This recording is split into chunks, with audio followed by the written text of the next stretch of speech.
Assalamu alaikum, everybody. Welcome to yet another session. Alhamdulillah, we are studying another theme of the Quran. And this time, we are studying this beautiful theme that is known as the mother of the book.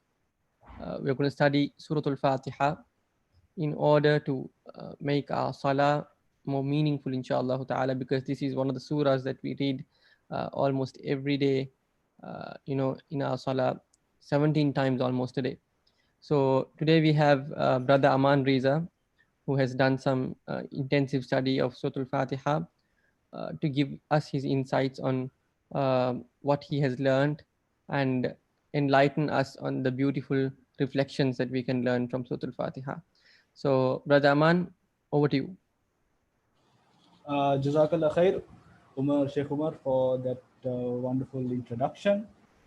So, Alhamdulillah, we have gathered here today to discuss the meaning of Surah Al-Fatiha. So I'll start off with a quote that I found, which was really inspiring for me, even to start the journey of learning Surah Al-Fatiha, even on a personal level. So it was a quote attributed to a scholar named Al-Hasan al-Basri, who said that Allah has sent down in totality about 104 books across throughout history, and he has summarized all that knowledge into 4 books, which is the Torah, the Injil, the Zabur, and Al-Furqan. And then what he did was he summarized those knowledge that is found in these 4 books into what is called the Mufassir al-Quran, which is what you find from Surah Al-Kahf towards the end. And then that knowledge is again summarized in Surah Al-Fatiha. So in essence, Surah Al-Fatiha is like the summary of all the books that Allah has sent down. So when you're studying Surah Fatiha, it's more or less like the summary of the entire Quran, right? One of the names that Allah uses for this book, or the Prophet ﷺ uses for this book, is about mentioning how Surah Al-Fatiha is like the summary of the entire Quran, right? So Alhamdulillah, this session today that we have, and maybe for until tomorrow and the day after that, is about giving you all a basic introduction towards the meaning of Surah Al-Fatiha. Okay. Surah Al-Fatiha is, in essence, contains 7 ayat. Okay. Yeah, and before I get into the explanation of Surah Fatiha, I would like to just give you all a basic introduction as to the importance of studying Surah Fatiha. Okay. So Surah Al-Fatiha, in essence, is something that we recite every single day in our prayers. Okay. It is something that we recite every time we stand up to recite. Like, for example, if we are praying a salah that has 4 rakat, every time you stand up, you're supposed to recite Surah Al-Fatiha, right? So it is very important for us to really understand the meaning of this surah. And like, for example, most of us here, we are all like born Muslims, right? We have somewhat inherited the religion to ourselves. So when that happens, we have more or less like studied Surah Fatiha as kids. When we were either 7 years or 10 years old, our parents most probably would have taught us what Surah Fatiha is to some extent. Okay. So what happens is we have somehow become very conditioned to the meaning of Surah Fatiha, that we don't even pay attention to what it means when we recite it in our prayers. Like in our prayers, we have so many other recitations as well, right? So for example, we recite the opening supplications, the wajjahatu wajhiya lilladhi, and then we recite supplications in our ruku', subhana rabbiyal azim, and then subhana rabbiyal a'la in our sujood. So these common supplications that we do, like most of us don't really understand what the exact meaning is. Okay, so because of that, we are not really getting the maximum use of this beautiful surah or this beautiful prayer that we have. Like when we actually do the prayer properly, right, it's a beautiful experience. It's about how well you are supposed to be connected to Allah and have a spiritually enlightening experience every time we stand up for prayer. Okay, and I mean it can be a very moving experience as well. So for us to have that moving experience, okay, it is very important for us to understand the meanings of every single thing that we utter in our prayer.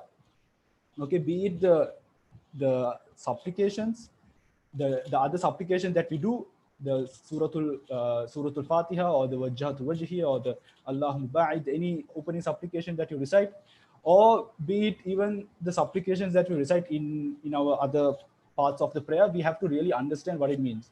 So Alhamdulillah, we have gathered now to understand the most important part of the prayer, okay, which is Suratul Fatiha. Okay, and yeah, so this is one of the motivations why I even decided to do Surah Fatiha, was because even for me on a personal level, I was also of the type that didn't really understand what we were saying. We were just praying for the sake of praying and all of that. And then there was one particular series of lectures that I watched by this scholar by Sheikh Abdul Nasir Jangda, where he did a course called The Meaningful Prayer. So in this course, he basically dissected every single thing that we utter in our prayers, and most importantly, Surah Fatiha. And that had a profound experience in my prayer as well. Okay. So yeah. And also, before I get into the content, I would just like to give a small disclaimer, and that is that I am not a scholar by any means. I am just a student of this Quran, of this Arabic language or whatever, and I am like a lifelong learner. Right? I started my journey a couple of years back, and I've been learning ever since, and the journey never stops. Right? So that is who I am. So don't address me by Sheikh or whatever. It's just, I'm just a normal person. Okay. And another thing that I would like to emphasize is the fact that Allah looks at our efforts and not generally our results. Okay, what that means is, like, even in Surah Fatiha, I'll explain it later on.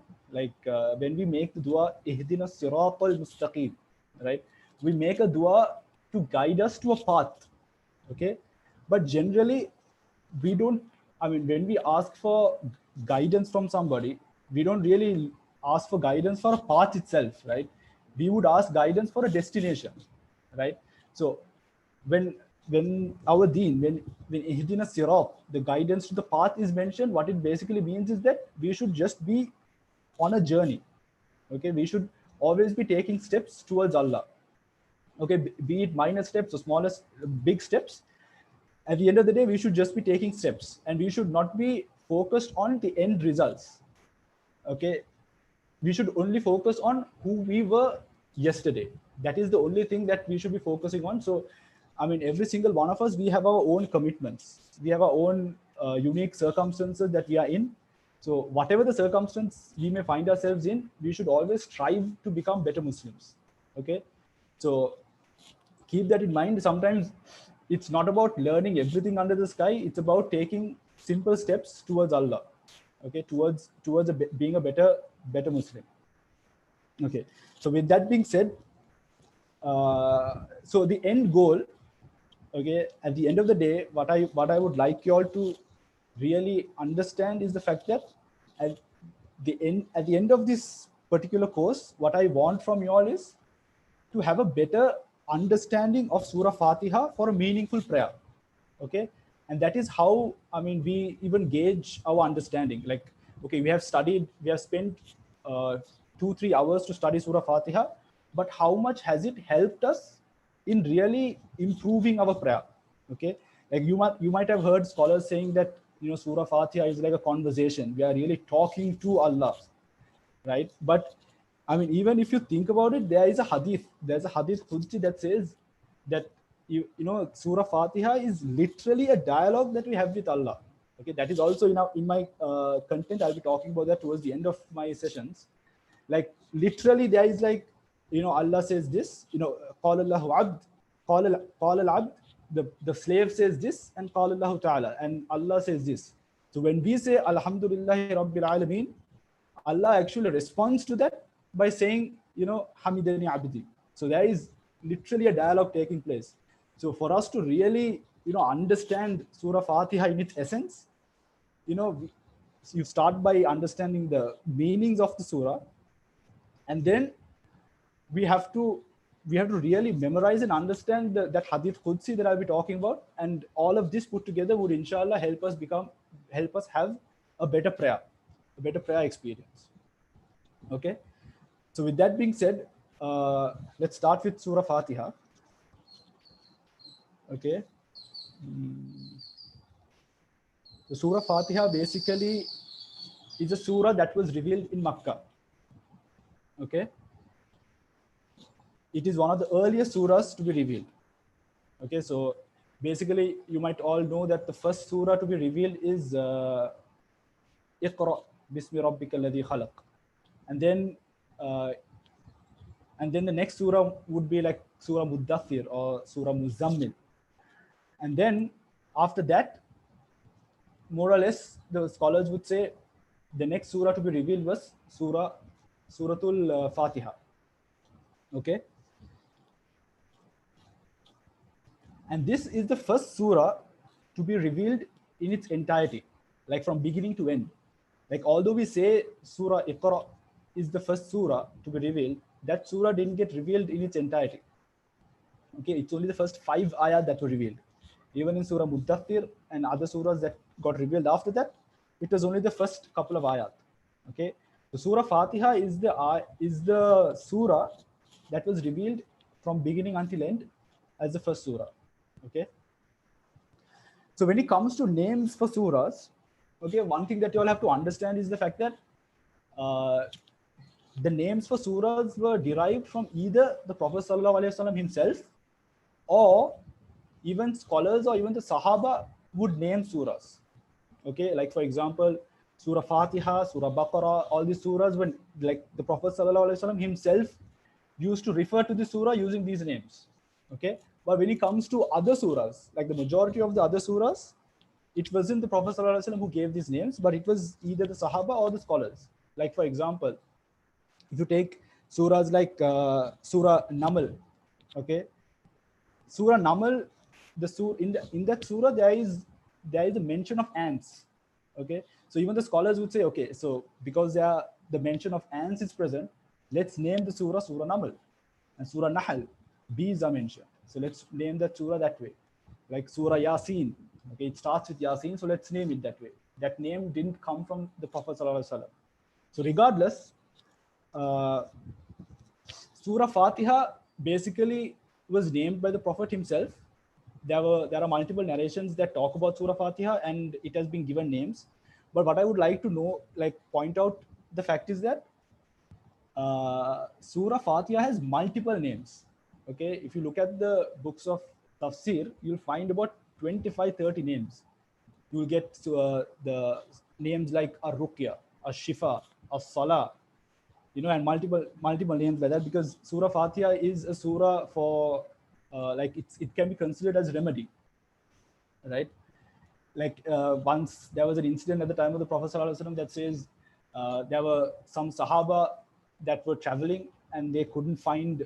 There was one Sahabi that was sick, and they couldn't find any remedy, like any medicine for that Sahabi. And then there was the Sahabi that recited Surah Fatiha on him, and that helped him in some way, recover. And when they went to the Prophet ﷺ and they explained the situation, the Prophet himself said, how do you know that this surah was ruqya? So it doesn't mean that he didn't know it. It's just, striking conversation, etc. So this surah has so many names, and like, scholars would mention that if an entity has so many different names, that is also an indication of the grandeur and the, how amazing this particular surah is. Like even when you take Allah, for example, Allah has so many different names that describes his attributes, like 99 or more, right? So, but for the purpose of today's discussion, I would take like the official names, not the names that were discussed by the scholars and the Sahaba, but I would take names that were discussed by the Prophet ﷺ himself. Okay, so the first name he would use for this surah is Fatihatul Kitab. Okay, Fatiha means the opening. Okay, so it's an opener to the book, and it's also used for victory. إِذَا جَاءَ نَصْرُ اللَّهِ وَالْفَتْحِ. Victory is, it's used for victory because it's like an opening to all the plots of the enemy or whatever. So you gain an opening in the battle and you win the battle. Okay, so the opener to the book, how the book opens, okay, that is only Fatihatul Kitab. And then the next name is Ummul Quran or Ummul Kitab. What this basically means is that it is the mother of the book or the mother of Quran. Okay, so when something is referred to as the mother of the book or mother of the Quran, okay, what that basically means is that, like, Surah Fatiha is from where the rest of the Quran originates from, right? It's the basis for the entire Quran. Okay. So, like, for example, one of the names, like how you can think of Surah Fatiha is like it is a table of contents for the entire Quran. Okay, so when you say Alhamdulillahi Rabbil Alameen, so Ar-Rahman Ar-Rahim, Malik Yawmiddin, these talk about the grandeur, the power of Allah. So that is one predominant theme that is found in the Quran. So, and then you talk about the stories of the prophets or whatever. So that is a predominant theme that is in the Quran. So all of these themes have been summarized to some extent in Surah Fatiha itself. Okay, and that is why we name the surah Ummul Quran or Ummul Kitab. And another name that is there for Surah Al-Fatiha is As-Sab'ul Mathani. Okay, the 7 often repeated verses, or the 7 often repeated. That's all that it says. So, like, if I were to ask you, why do you think it's named like this? Okay, if y'all can go to the chat, the Zoom chat, and just I think it's better if I can make it more interactive and more engaging. So one of the names of Surah Fatiha is the 7 often repeated. So why do you think it is called the 7 often repeated surah? Can anyone type? It's a famous quiz competition, quiz question. Okay, why do you think it's 7 often repeated in Surah Fatiha?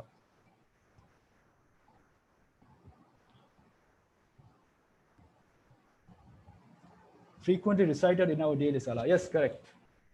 That's pretty much the answer, right? So as-sab' means 7. So it's a 7 ayat that are frequently recited. So if you really think about it, like, we pray so many times a day, right? And if you're someone that is only doing the fard prayers, at least 17 times a day you would be reciting it. Okay, and then multiply that to the number of days in a month and number of months in a year, and count the number of years that you've been praying. Like, even on a personal basis, we have been reciting this surah for multiple times, and that is why it is very apt for Allah Azza wa Jal to call this surah As-Sab'ul Mathani, and it's in the Quran as well, in Surah Hijr, the ayah that I have mentioned here. وَلَقَدْ آتَيْنَا سَبْعًا مِنَ الْمَثَانِ وَالْقُرْآنَ الْعَظِيمِ. Okay, so these are the names. These are the official names that are used for this surah. Okay, so how is Surah Fatiha the summary? I told you Ummul Quran, right? Means that Surah Fatiha is the summary of the surah. Okay, so if you were to summarize the entire Quran, okay, there are 3 themes. Okay, there are 3 themes of the Quran, which is, number 1, instilling the awe of Allah. Okay, instilling the awe of Allah in the hearts of people, ta'zeemullah. And then you could say another theme of the Quran is guidance and instruction, al-ahkam. And another theme of the Quran is how you find motivation through stories or historical accounts. Okay, now I want you all to give me an answer. Like, if you were to take these 3 themes of the Quran, okay, now I'm telling you that Surah Fatiha basically covers all these three themes. Okay, so in essence, the entire Quran can be summarized into these three themes. Okay, it's either instilling the awe of Allah in the hearts of people, it's either us asking Allah guidance, Allah giving us guidance and instructions, and Allah giving us motivation through historical stories or historical figures.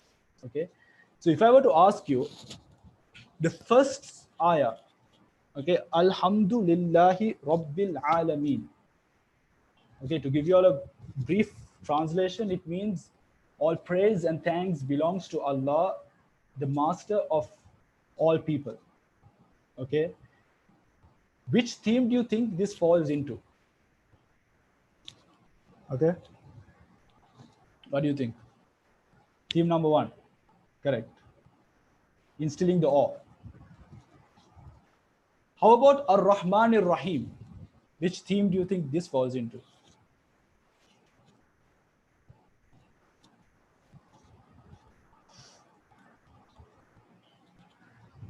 Ar-Rahman Ar-Rahim is basically talking about Allah's rahmah, Allah's love and care and mercy to his mankind.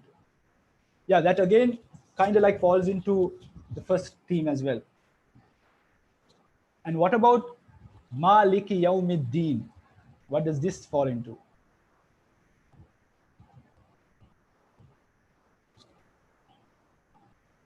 That again falls into the first particular theme.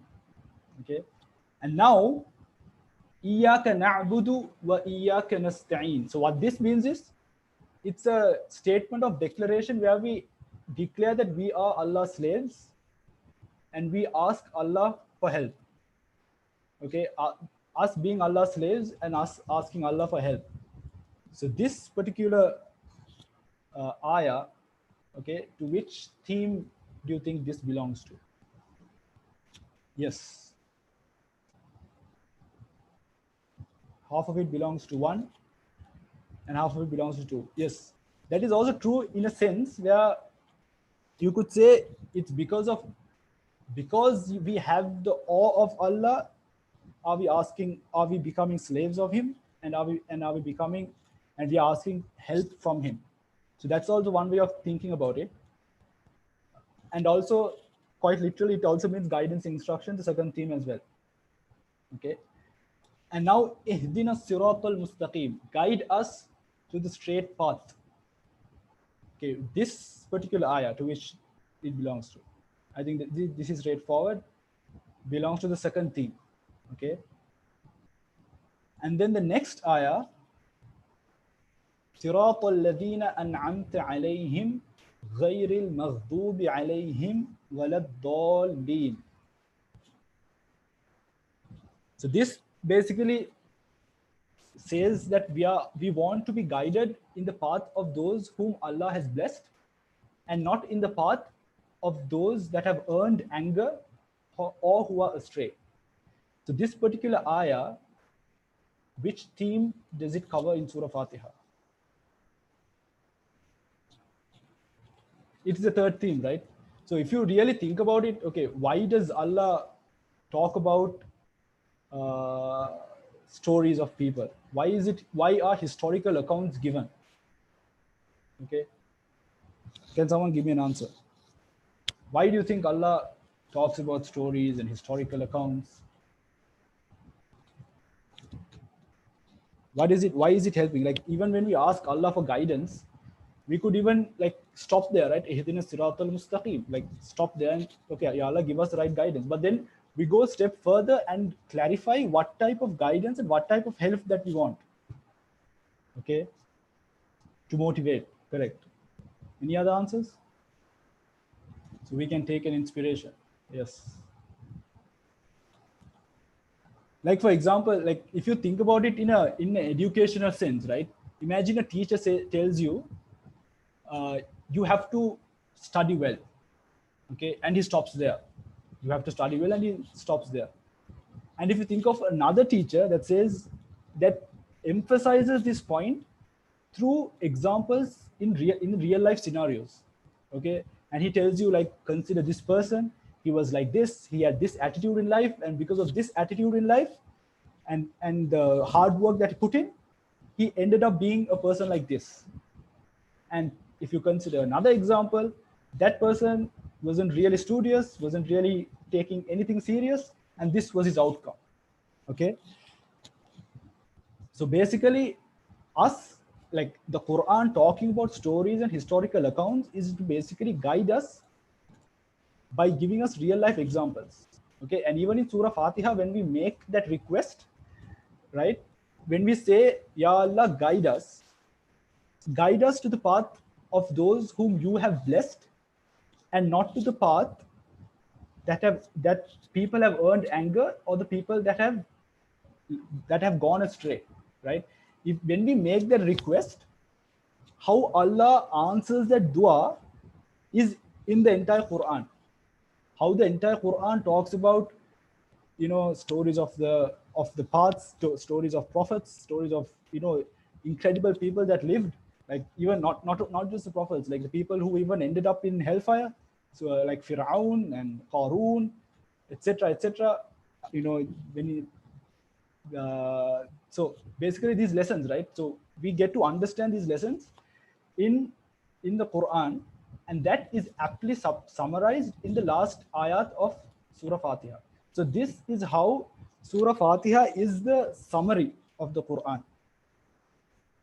Okay, so Surah Fatiha talks about the awe of Allah, ta'zimullah, how merciful Allah is, the day of judgment, and that is also a very unique part of our religion itself, the concept of afterlife, and that is also touched in Surah Fatiha, and how we should be worshipping Allah, Iyaka na'budu, the concept of slavery, Iyaka nasta'in, the concept of asking Allah for help, right? And then what is the best kind of help?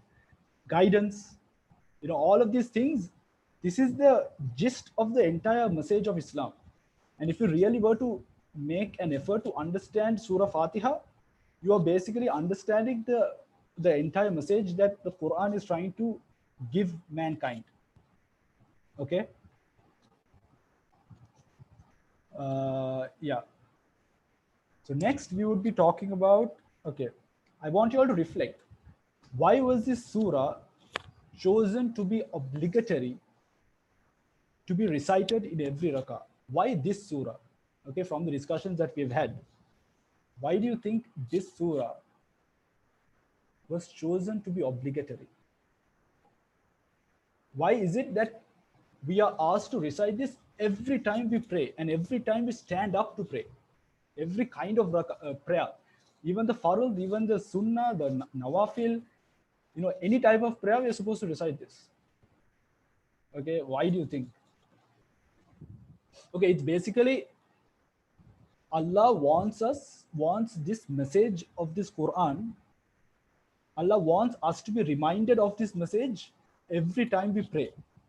Okay, so if you really think about all the different ayat that are covered in Surah Fatiha, all the messages in all the ayat in Surah Fatiha, Allah wants us to be reminded of this message every time we pray.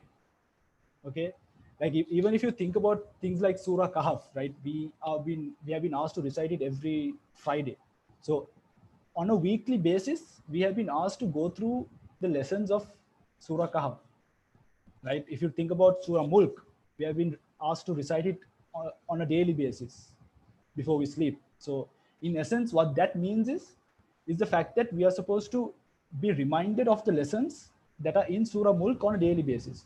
So when it comes to Surah Fatiha, we are supposed to be reminded of the lessons that are covered in Surah Fatiha on a daily basis. Every time we recite, every time we stand up and pray, we're supposed to be reminded of these lessons.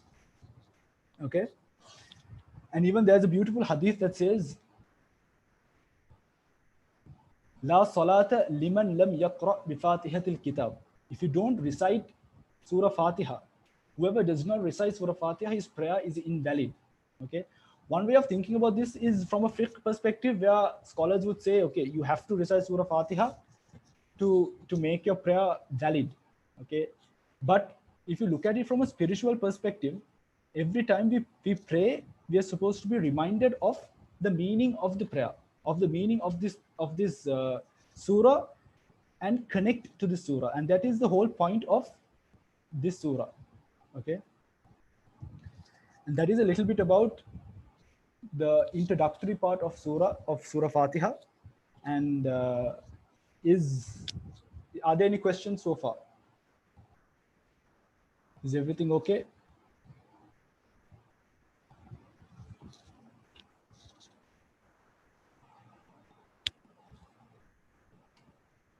Okay, so we'll start off with the meaning of Bismillahir Rahmanir Rahim. Okay, if you look into this phrase Bismillahir Rahmanir Rahim, you might think it looks like 4 words, but in reality it's actually 5 words. Okay, how it becomes 5 words is the fact that the word Bismi is actually a combination of 2 words. It's Bi and Ismi. So these 2 words have been combined together in Bismi. Okay, so what does Bi mean? It means 2 things. Okay, it can be considered as ba of isti'ana or a ba of musahaba. So what that basically means is the ba which means that we seek Allah's help before we do anything and everything in life, and we seek Allah's companionship. Okay, that means, like for example, we recite Bismillah before we do anything. Say for example, when we recite Bismillah before we recite Quran. Okay, so when we say Bismillah, what that actually means is that we are doing this, Ya Allah, I'm seeking for your help and I'm seeking for your closeness. And with this, do I start my activity, my action. Okay, so Bismillah, if you think about it, even in a grammatical sense, it's an incomplete word. Okay, Bismillahir Rahmanir Rahim, in the name of Allah, the most merciful, the always merciful. Okay, if you think about it, it's an incomplete word. So we have to, in a sense, complete it by mentioning the act that we're doing after saying Bismillahir Rahmanir Rahim. Okay, so Bismillahir Rahmanir Rahim, Bismillah, in the name of Allah, do I start eating, or do I leave my home, or do I, start doing any activity? Okay, so this is basically the meaning of Bismillahir Rahmanir Rahim. And the word ism basically means name. Okay, in the name of, or with the name of, linked to the name of. Okay, so the words Allah and the words Ar-Rahman and the words Ar-Rahim, I will explain that as it comes up in Surah Fatiha itself. Okay, when we start talking about the other ayat. Okay, so before I get into Alhamdulillah Rabbil Alameen, I just want to make mention of one small discussion that happens amongst the scholars, just to, for the sake of completion. And that is the fact that scholars are in disagreement whether Surah Fatiha is actually part of Bismillah Rahman Rahim, whether it is a part of Surah Fatiha or not.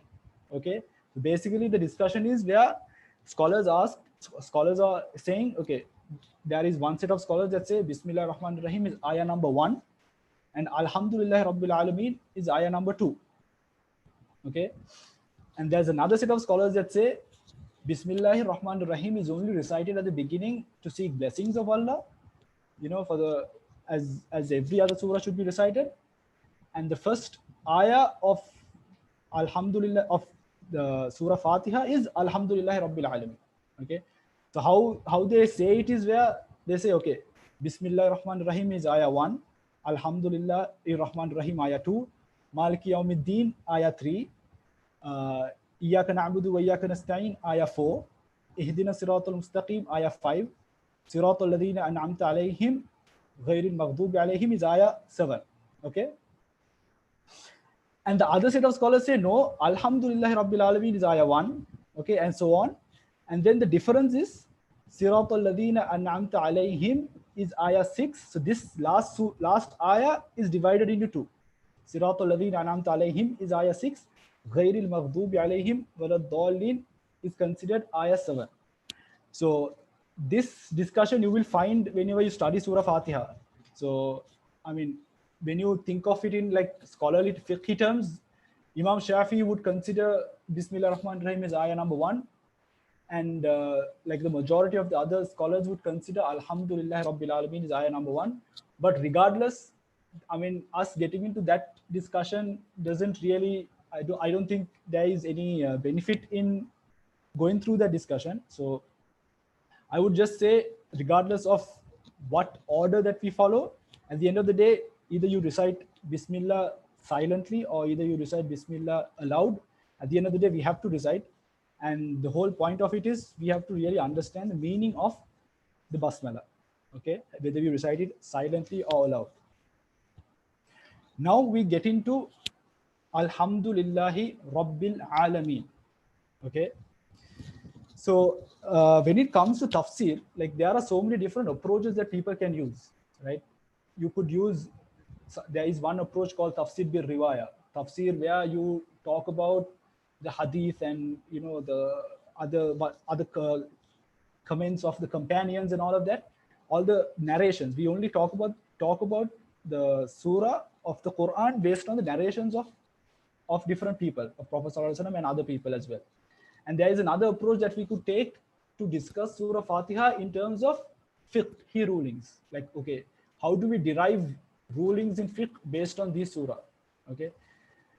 And there's another approach that approaches a tafsir in the sense where they talk about linguistics, the meanings of words. You study the close synonyms of words. What are the different, approaches that you can study, that you can use? So my study for this, so basically how I prepared for these lectures is by listening to like so many different scholars that talked about Surah Fatiha. So as about 4 or 5 different scholars, I would have listened to like about 25-30 hours of lectures, and this is like a summary of everything that I've studied. Okay, so all what I've studied is like more or less like a linguistic approach to of the surah. So I would go word by word and give you the meaning of every single word. Okay, and whilst giving you the meaning of every single word, I would also give you like close synonyms to this word, so that we could really understand and appreciate the deeper meanings of this word. When you study it with closer synonyms, we can really understand the deeper meaning of the word choice. Because if you really think about it, when you like read a small book or like a research paper or some novel, there is literally no point in you going into every single word and thinking about, okay, why did Allah use this word and not why did this author use this word and not the other word? Why is it, what is the significance of using this word, or why is it phrased in this way? Why is it this order there? Because at the end of the day, these are all humans.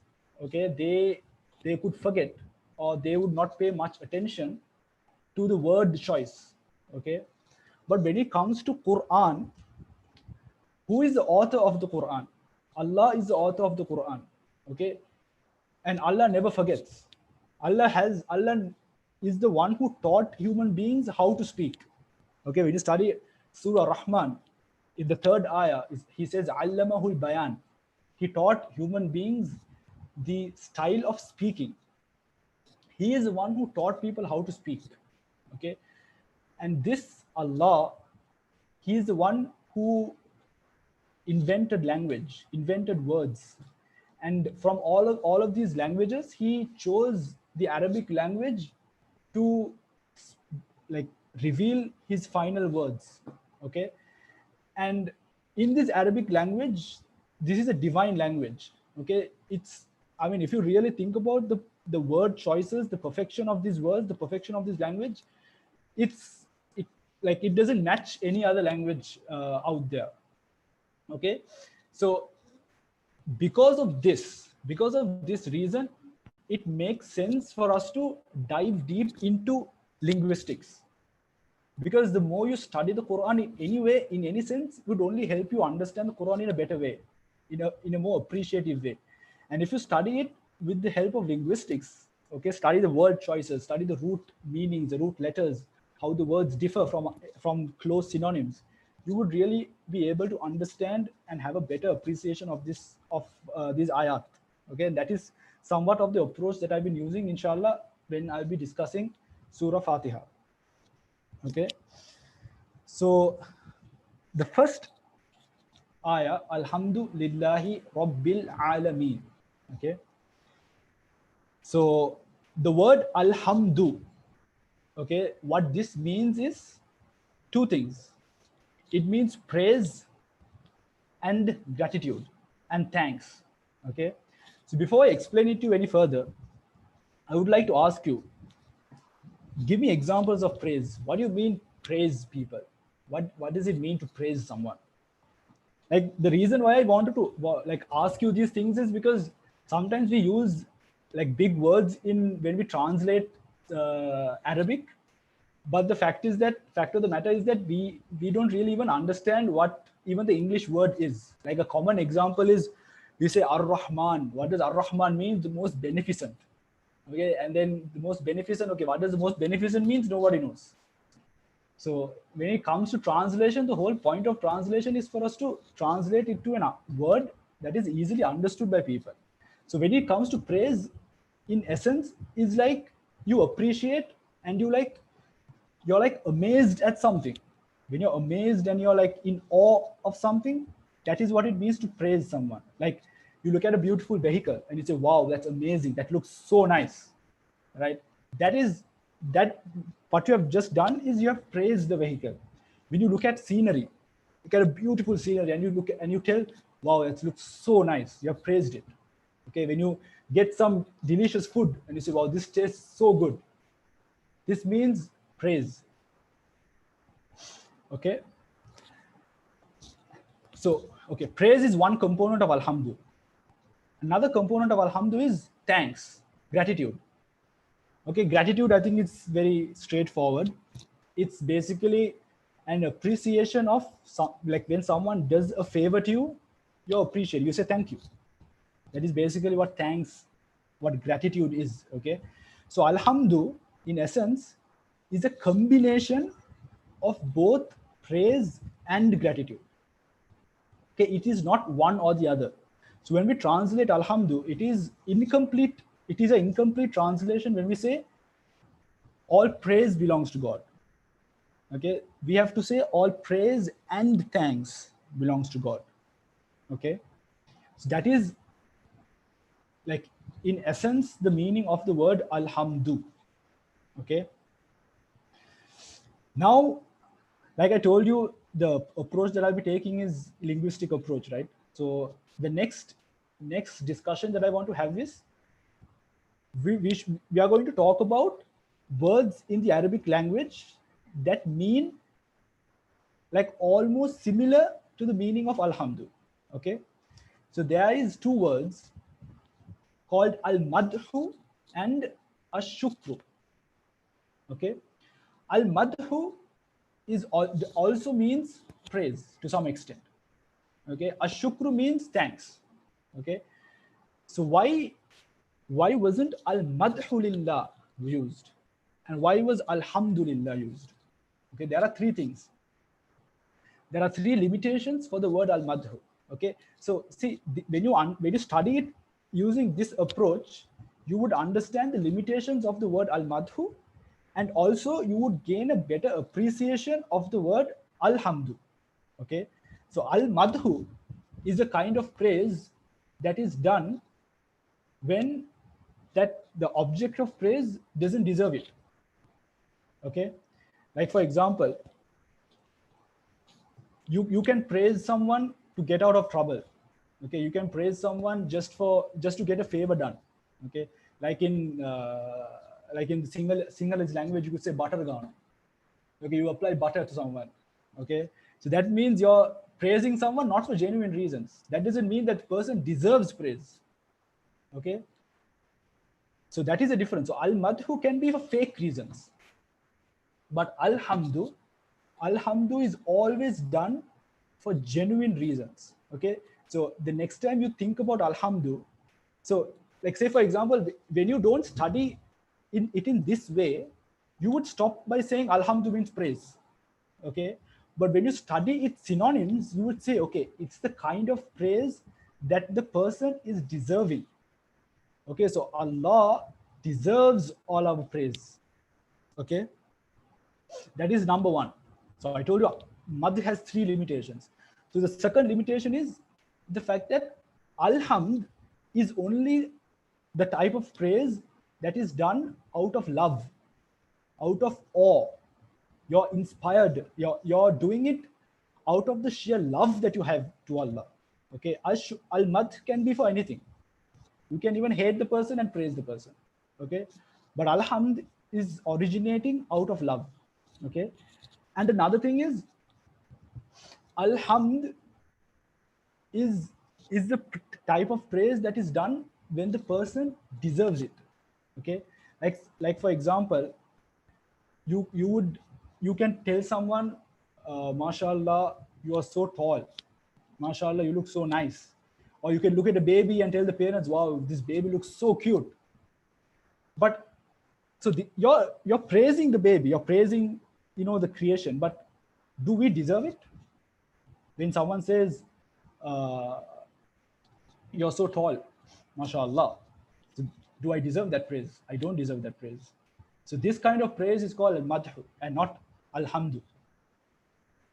Okay.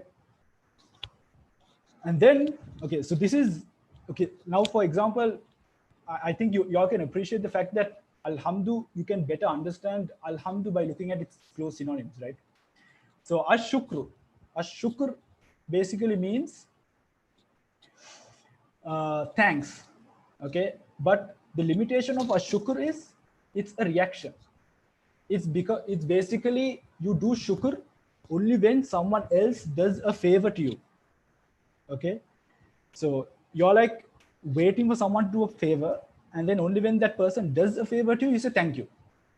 But alhamd is a type of praise or is a type of thanks that you should be doing regardless of whether you appreciate or whether you can see the favor that is done to you or not. Okay, for example, Allah has so much of blessings for us. Okay, Allah says in Surah Ibrahim, وَإِن تَعُدُّوا نِعْمَةَ اللَّهِ لَا تُحْصُوهَا. If you were to count and enumerate the blessings of Allah, you would never be able to count it. Okay, so even if you don't get to really understand or even see how Allah is helping us, okay, we should always be having that attitude of thanking Allah, of saying Allah deserves our thanks. So that is the difference between saying ash-shukr lillah and alhamdulillah. And also another difference is the fact that alhamd combines praise and thanks, but al-madh or ash-shukr is either one of the two, right?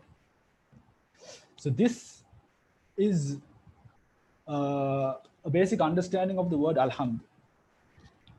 And some of the other lessons that we can derive is how important it is for us to have the attitude of gratitude. Okay, we begin the Quran by saying Alhamdulillah. That is how we start the Quran. Okay, the Quran is an introduction to Allah. It's a summary of the entire Quran. It is like the table of contents for the entire Quran. But when you start reciting it, the very first thing that you see is Alhamdulillah. Is all praise and thanks belongs to Allah. Okay. So this goes to show the importance of us inculcating the habit of being grateful for everything that we do. And even when you wake up, right, the dua that we recite is Alhamdulillahi alladhi ahyana ba'dama amatana wa ilayhi nushur. Even that dua, the very first thing that you utter when you wake up is Alhamd. Okay, this goes to show the importance of this phrase Alhamd in our lives. And another thing is the importance of reciting this in good times and in bad times. Okay, so there's a hadith that says when the Prophet ﷺ was to see something good, he would say, Alhamdulillahi alladhi bi ni'matihi tutimmu salihat. All praise and thanks belongs to Allah, the one in with whose blessings do we do good things. Okay. And when bad things happen, Alhamdulillahi ala kulli hal. All praise and thanks belongs to Allah under any circumstance. Okay. So we should be having this gratitude of showing Allah our appreciation, the fact that all praise and thanks belongs to Him under any circumstance. And also there's another beautiful hadith that says, Afdul ibadillahi yawm al-qiyamatil يوم القيامة الحمادون. The best of slaves on the day of judgment or the day of standing are those that often repeat the phrase Alhamdulillah, those who are the most grateful of slaves. Okay, this is really the essence of the word Alhamdu. Okay, moving on, the word Lam, the word Li, Alhamdu Li. Okay, this word Li, this itself is a word, although it looks like a letter, it's a word. Okay, it's a preposition. That basically means ownership. Alhamdu belongs to Allah. Okay, this Lam is Lam Tamlik, means ownership.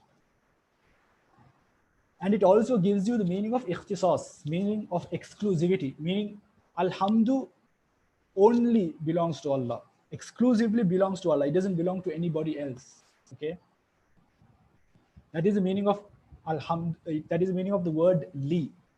Okay, and then comes the word Allah. Okay, and when it comes to the word Allah, there is actually a discussion amongst the scholars as to the origin of the word itself.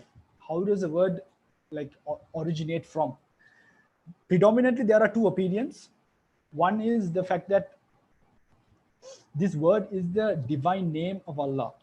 Okay, there is like no root letters or root words that cause the meaning. It's basically the meaning of Allah, the divine name of Allah. Okay, it's Ismud Dat, the divine name of Allah. And then there is another definition. There's another understanding as to the meaning of this word. Okay, and that is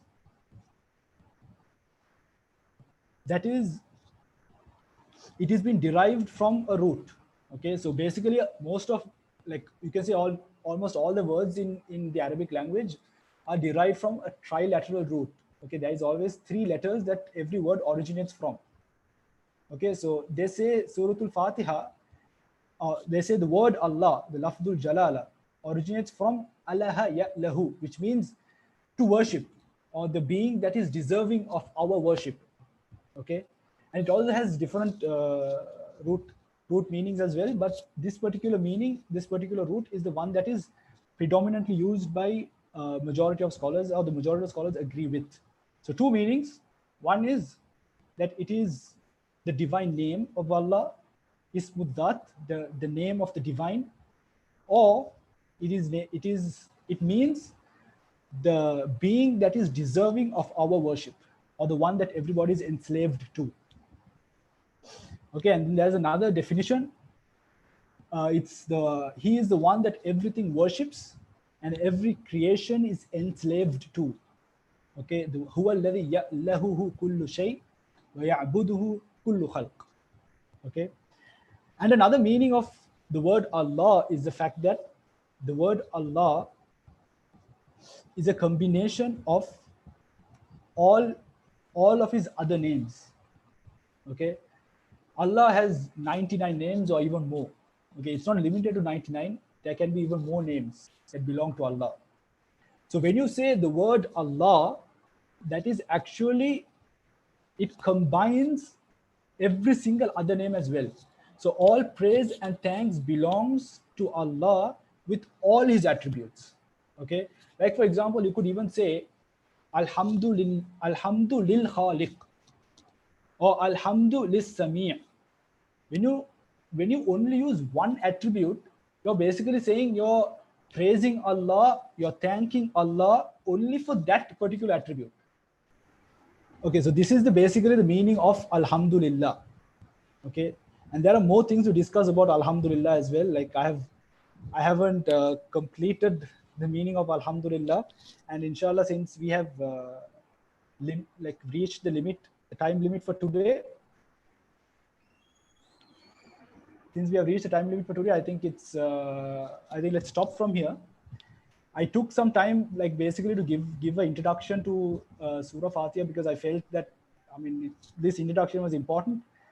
And I think from tomorrow and the day after, we could move straight ahead to the more of the ayat, the discussion of the ayat, and we can take it from there. Okay, so before I close, is there anything that you all want to clarify?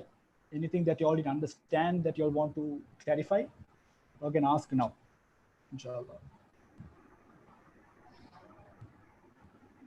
So inshallah we will stop by this, and although I took time, although we are still in the very first phrase of the very first ayah, inshallah we should be able to finish it soon. So I was initially thinking I could finish it in 2 sessions, but I think I'll need 3 sessions. So alhamdulillah, we are right on track. So jazakallah khair for everybody who participated, and I'll see you tomorrow inshallah, same time. Jazakallah khair.